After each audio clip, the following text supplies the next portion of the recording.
Welcome to the Old Time Radio Netcast Network. I'm your host, Andrew Rhynes, and let's get into this episode. This episode is going to be The Shadow. Original air date's December 10th, 1939, and the title is The Flight of the Vulture. Let's get into it, and I hope you enjoy.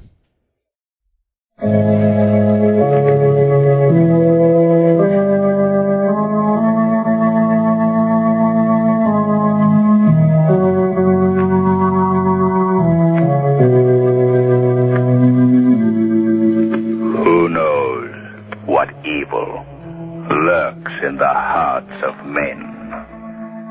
The Shadow knows.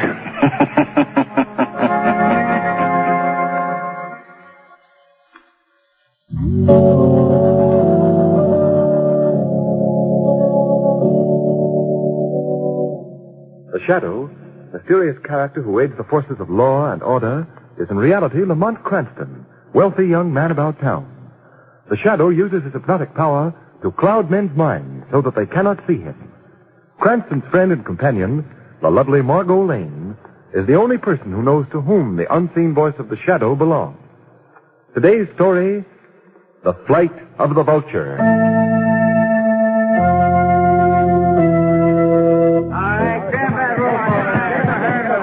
Come on, you guys. Get those old knives into the barn and make it snappy. Well, we're working as fast as we can, boy. Hey, you and that third stuntman. Yeah, boss. You left headlamps out. Okay, all right. Come on. Lock up those vans. We'll be here all night.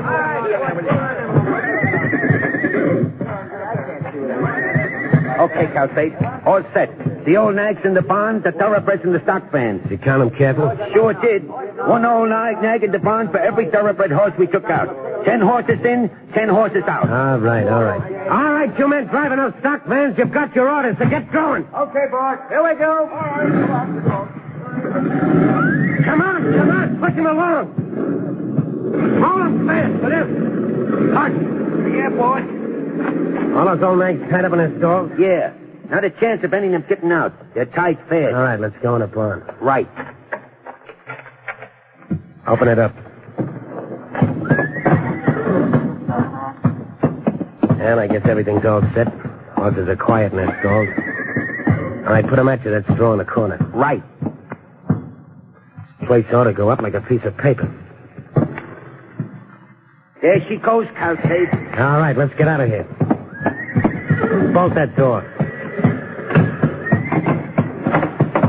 They're beginning to yell good now. I guess they know what's up. All right, what's the difference? They're all old or sick nags. They die soon anyway, wouldn't they? I've seen a lot of things in my time, but I don't want to be around when the fire hits them nags. Let's scram, Calcate. All right. I'm hungry anyway. Let's go eat.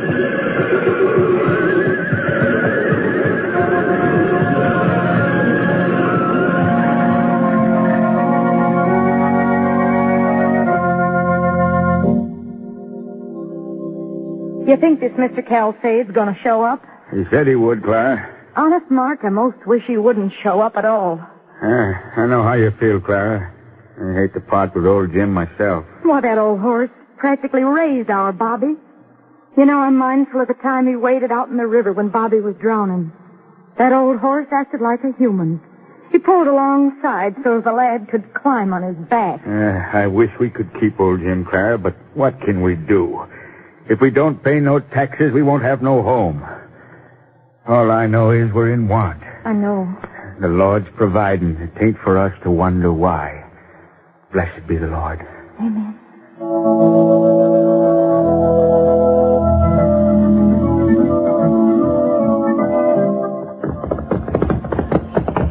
Hold it, Margot. Rein up.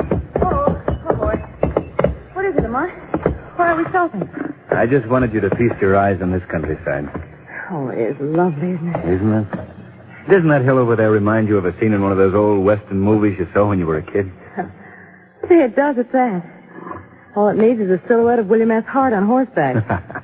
Say, Margot, did you ever know that I almost became a cowboy once? Oh, Lamont, you're kidding. No, it's a fact. Oh, I don't believe it. I could never picture calling you Hoot Cranston. I spent 1.5 years on a ranch when I was a youngster. Really? Yeah, here, I'll prove it to you. Just drop your handkerchief on the ground. Oh, now, wait a minute. Those ranch days are over. Just drop your handkerchief. Okay, Hoot, but take it easy. All right. Now, back 10 paces. Come on, boy. Back. Whoa. All Margot. Here I come.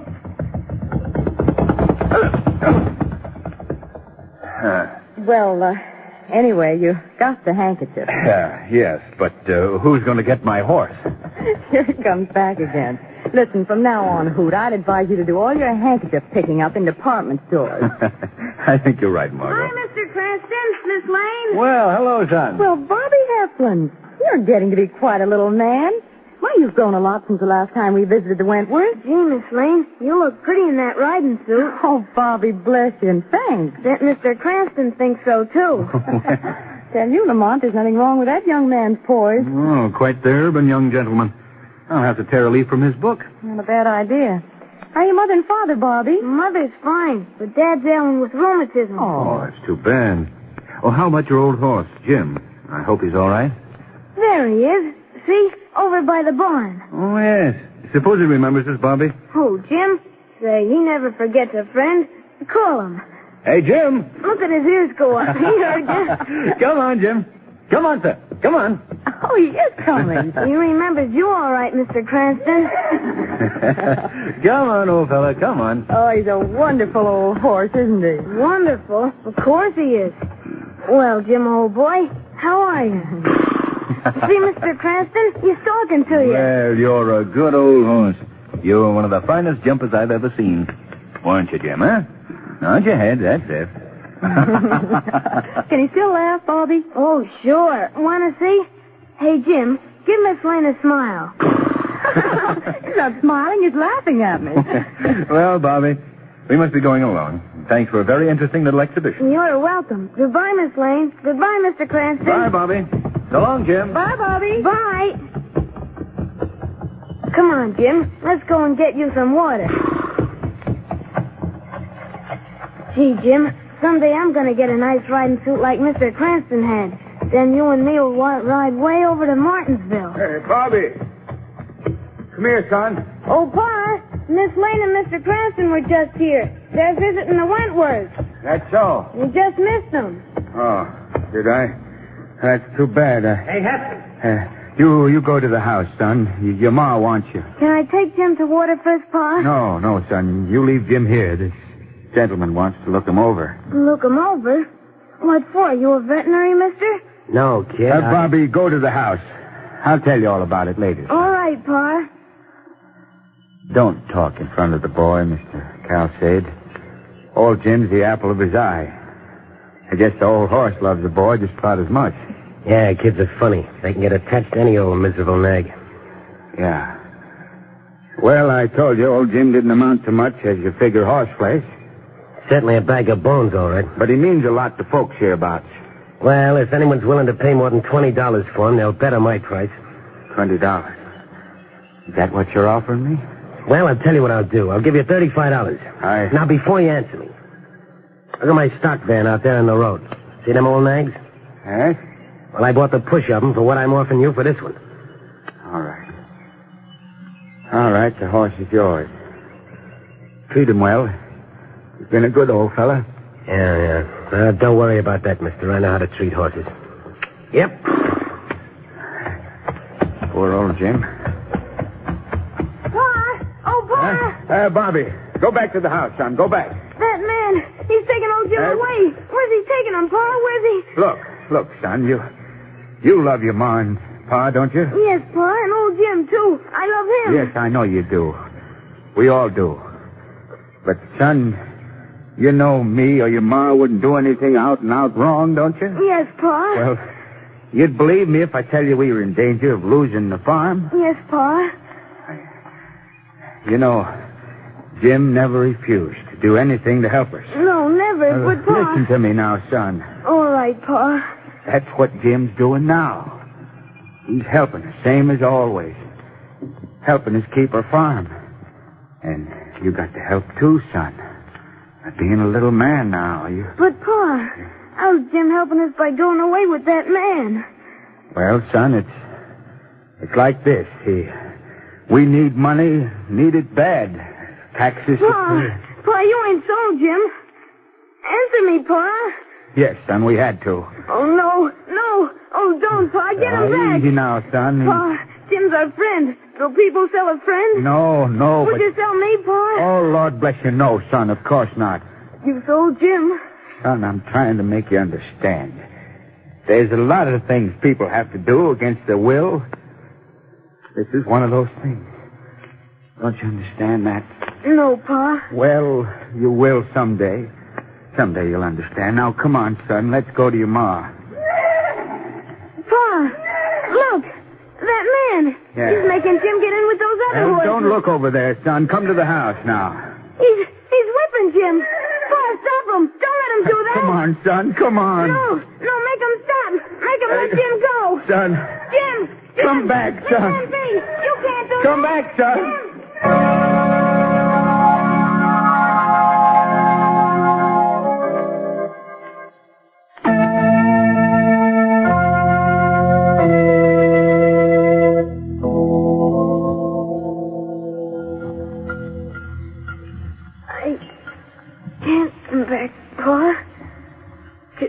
Can't come back. Gotta save Jim. Bobby, here, son. Take this for your ma. Come on, like the doctor said you ought to. Do people sell a friend, Pa? Oh, Jim.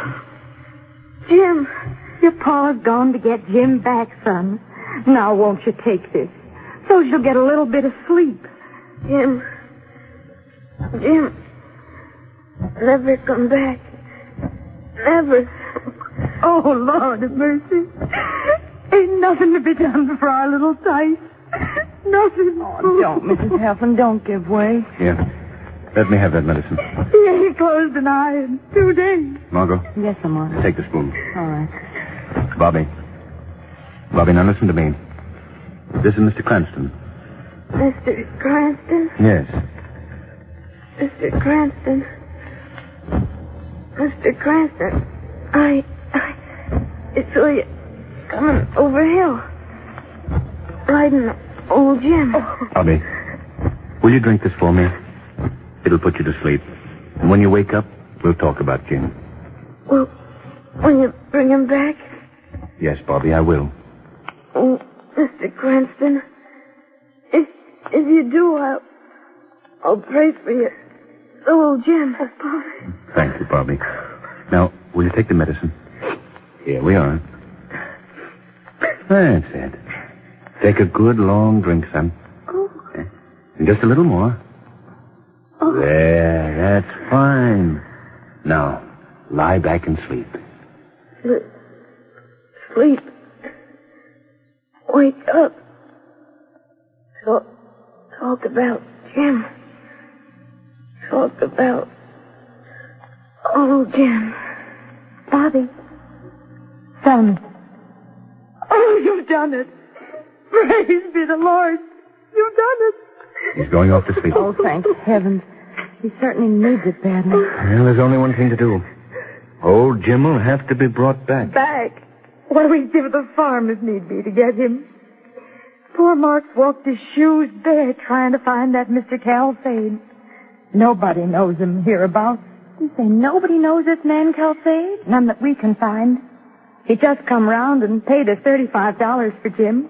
Then he loaded him in a van with 3 other old horses and went on his way. And that's all we know about him. For all of us, he may be on the other side of the country. $35? That's right. Yeah. Dealer in old horses. Strange. Listen, there's Mark coming up the porch now. Oh, good. Good. Do hope he has some word. Oh, Mr. Cranston. Miss Lane. Hello. Mark. Mark. Come to see the little tyke, did you? Yes, Mark. That's mighty nice of you. How is he, Clara? Mark, he's asleep. Oh, good. Oh, ain't no use in me asking. I can see it in your eyes. You didn't find him. No, Clara, I didn't. Oh, Mark. Mark, Easy. what are we going to do? Easy, Clara, girl. Ain't no use you putting yourself down, too. No trace at all, eh, Mark? Traces, yeah, but that's all. I ran into a couple of farmers that sold him horses, but he'd gone. Old horses? Some old, some sick or blind. Margot, I promised that boy I'd bring old Jim back.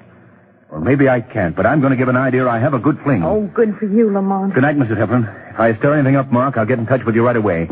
In the meantime, don't lose hope. Thank you, Oh, Mr. that's Cranston. wonderful. Good night. Good night. Well, Lamont, let's see now. You've got the whole state and a couple of million people. And out of all that, you've got to find one Mr. Calsade, trader in old horses. How do you think you're going to bring about such a momentous social event? Well, suppose we start by calling on some farmers. Or rather, let me correct myself. Suppose the Shadow starts by calling on some farmers.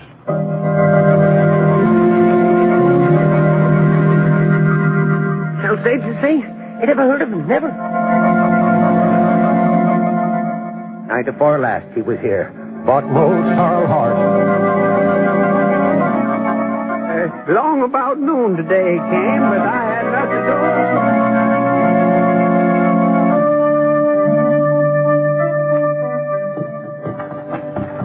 I come from Alabama with a banjo on my knee. I come from Alabama for my true love for to see.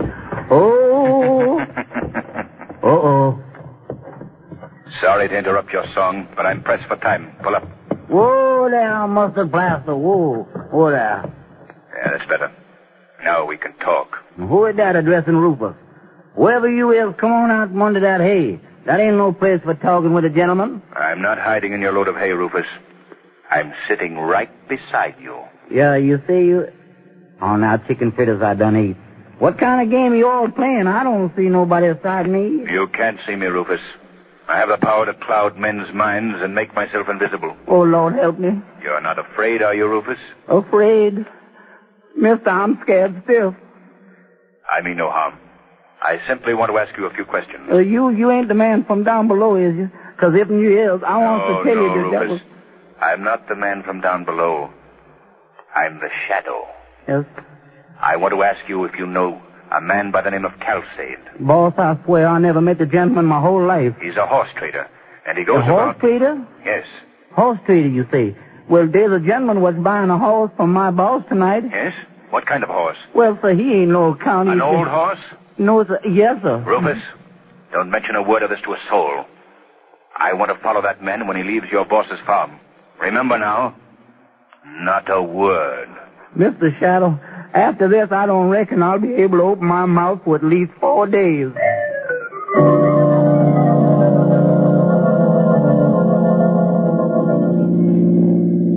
Faster, Margot, faster. I've got it right down the floor now. It's no use, Margot. Car ahead has given us the slip. Well, are you sure it was Calsade? Positive. He had 2 horses in the van. Bought one from Rufus's boss. It was Calsade, all right. We've lost him. Well, he couldn't outride us with that van. He must have turned in one of those side roads back there. Maybe. Turn back, Margot. We'll scour the countryside. We've got to get a line on Calsade.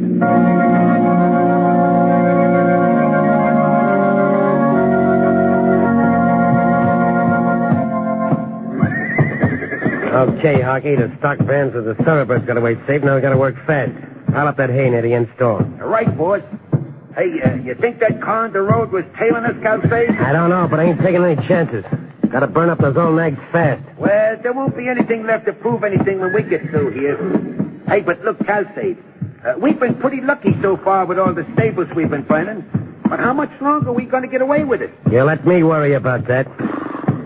That's that nag, old Jim, we've had so much trouble with. The one that belonged to the kid? Yeah, that's the one. Hey, how's that, Calsade?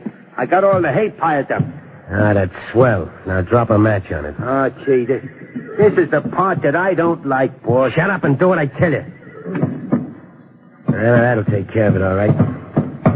Now, let's get out and shut the nags in. Yeah, I'm glad to get out. Come on, stupid, make it snappy. I'm hurrying. Gee, I don't like this business. Keep quiet. All right, that's got it. Let's get in the car and scram.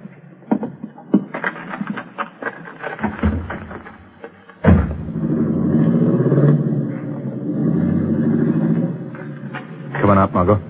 They've gone. Thank heaven. Phew, those Bramblers had my face all scratched. That was a strange performance, wasn't it? I don't understand it, Lamont. They took 10 thoroughbred horses out of that barn and then put 10 old ones into it. Yes. I wish we could have been near enough to hear what those two were talking about. Lamont, look. What? Margot, it's smoke. The barn's on fire. The horses, they'll be burned up. Oh, Lamont, we've got to get them out. Hurry, Margot, hurry. Well, what are you going to do? Stand back, Margot. I'm going to try and run those horses out. Well, I'm going in with you. No, Margot, you can't You do that. can't handle all those horses alone, Lamont. All right. Release those in the center stall. Fire hasn't reached there yet. They'll run for the door. Well, how are you going to get the others to pass the flames? I'll blindfold them with my coat. Work fast, Margot. Be careful, Lamont. Come on.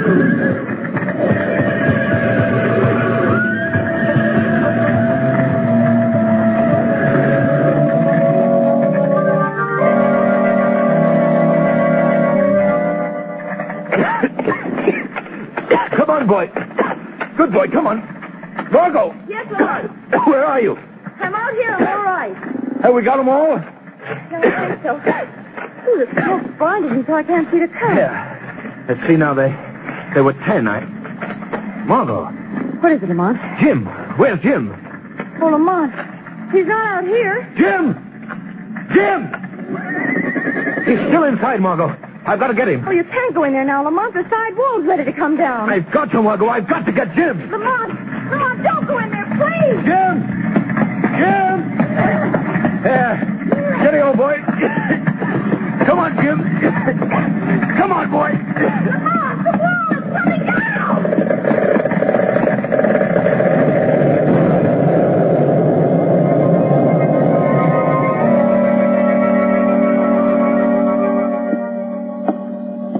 What kind of an insurance outfit is this? How long do I have to wait, Macy? Sit down, Mr. Calsade, and calm yourself now. Check's being drawn. Has to be okayed by several officials first. Oh, by the way, Mr. Calsade, this is the 5th time in 2 months that you've lost a stable full of horses. Rather unusual, isn't it? Isn't it enough that I lost my fine-blooded stock without being tied up in red tape? And answering your silly questions? Are you laughing at me? I didn't laugh. I laughed, Calcade. Hey, what is this? Who's doing the talking? It is I, Calcade. The Shadow. The Shadow? Why, this is screwy. I hear the guy and I don't see him. No, Calcade, you can't see me. And that's too bad. You can't see how sorry I am for your pathetic plight. The loss of your fine-blooded stock. The stock, yeah. In fact, you don't realize how completely you've lost them. This time you failed, Calcade. What are you... Your 10 thoroughbreds are in the hands of the police. And so are the rest of your gang. What is this, a gag? Fire chief told me the horses were all burned up. Did you see the charred remains when you returned to the barn after the fire? No. Chief said they'd already been removed. That's right. He acted in accordance with instructions from the Shadow. That's a lie. You're trying to trick me. The 10 old horses you substituted for the insured stock are alive and well. You've been doing this vicious thing again and again all over the country. But at last, the police have enough evidence to send you away for the rest of your life. You can't prove nothing. I have his signed claim, Shadow. Good. Open that door, Mr. Macy. The police are waiting for you outside, Calcade.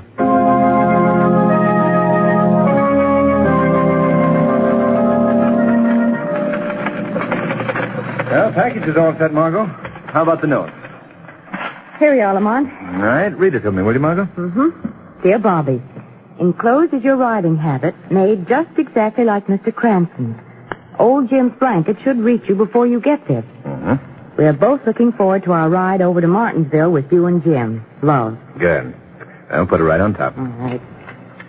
There we are. Well, can you think of anything else we might do for the boy, Margot?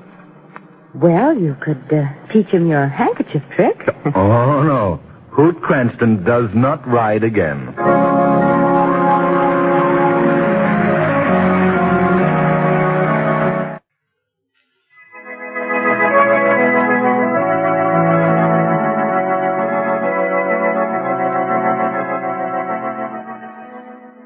Today's program is based on a story copyrighted by the Shadow magazine. The characters, names, places, and plot are fictitious. Any similarity to persons living or dead is purely coincidental.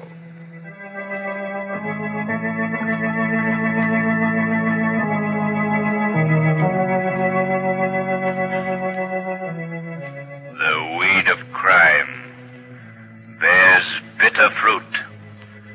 Crime does not pay. The Shadow knows.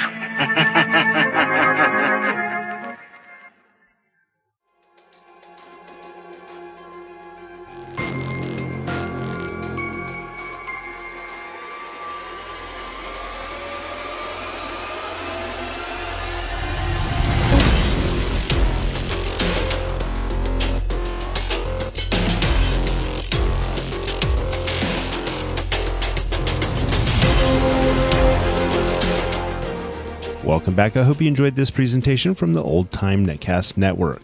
For more great shows, go to otnetcast.com. Don't forget to like and rate this episode in your favorite podcatching client. Follow this show on Facebook by going to otnetcast.com/Facebook. This episode is covered under the Attribution Non-Commercial Share Alike copyright. For more information, go to otnetcast.com/copyright. Thanks again for listening, and I hope you have a great day.